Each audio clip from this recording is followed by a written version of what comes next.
Inaresto sa Carcar City sa Cebu ang isang lalaking illegal daw na nag-aayos ng mga armas. Nakuha sa kanyang bahay ang isang makinang ginagamit daw sa paggawa ng mga sirang baril. Nagbabalik si Nico Sereno ng GMA Cebu.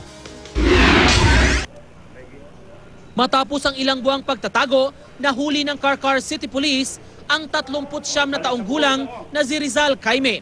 Isa siyang dating security guard na sinasabing gumagawa at nag-aayos ng mga armas sa lungsod. Sa paghahalughog ng mga pulis sa bahay ni Jaime, nakuha nilang isang makinang pinaniniwalaang ginagamit sa pag-aayos ng mga nasirang armas. Nakuha rin doon ang iba't ibang klase ng armas at 2 pampasabog.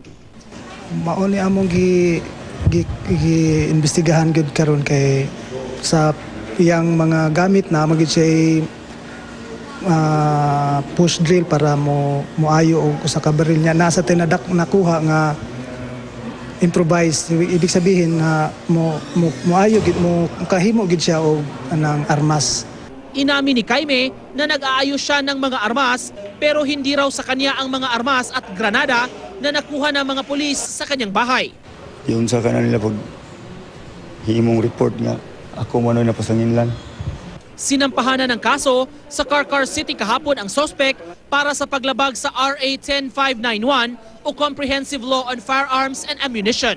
Iniimbestigahan din ngayon kung may kinalaman ba si Jaime sa mga insidente ng pamamaril sa lugar. Pero giit ni Jaime, wala raw siyang kinalaman sa mga ito. Nico Sereno, Nagbabalita, Pilipinas.